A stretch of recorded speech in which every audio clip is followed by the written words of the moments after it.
A very good morning to all dear students. Today we will discuss the topic that is the procedures on Drug and Cosmetic Act. So let's begin with this topic.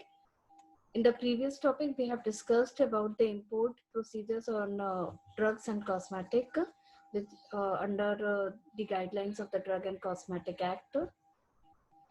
So now begin with the manufacture portion. So as you have know, that there are certain categories of drug and cosmetic which are prohibited for manufacture.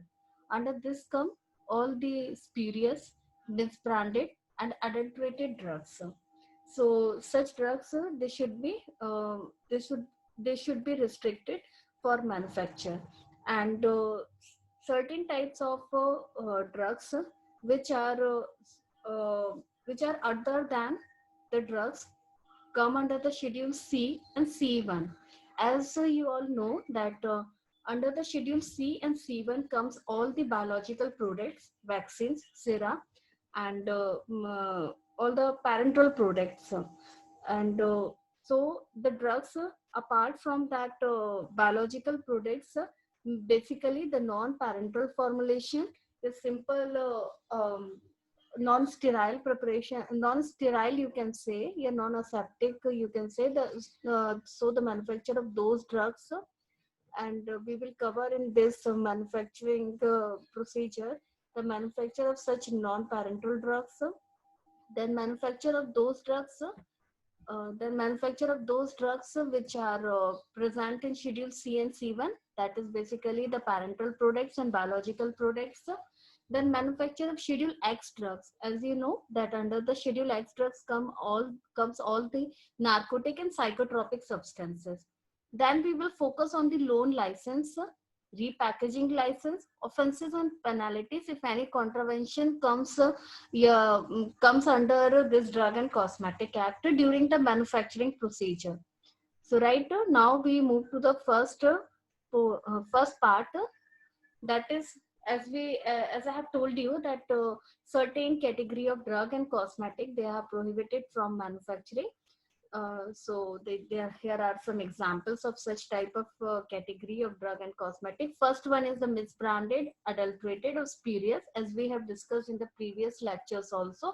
What is misbranded, what is adulterated or spurious? And I hope that all the people now very much familiar with the differences between these three terms.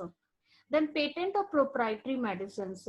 As you know, the new drugs which are having their own formula and own processing, their manufacture is prohibited, because that comes under the certain person or certain person, and without their prior information and prior using their the basic formula, you can't go ahead for the manufacturing of patent or proprietary medicines.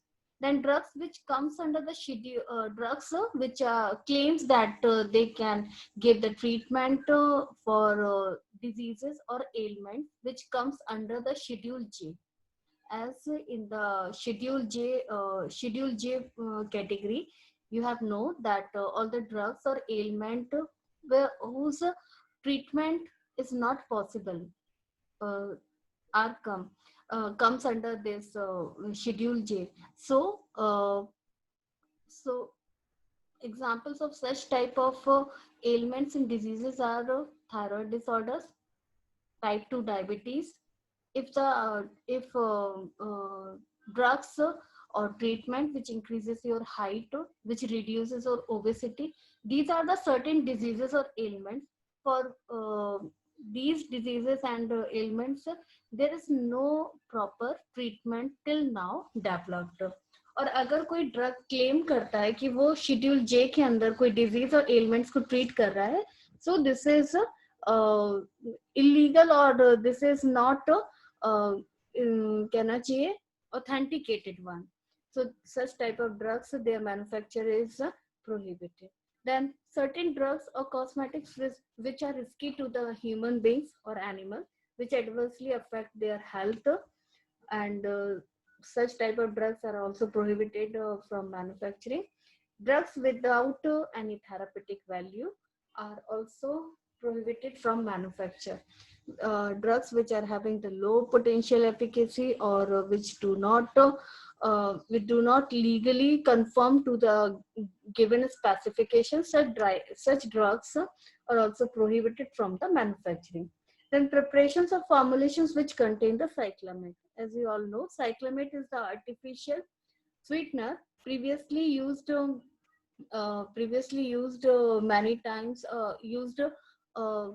many times in many formulations, but since it was found to be carcinogenic, its preparation its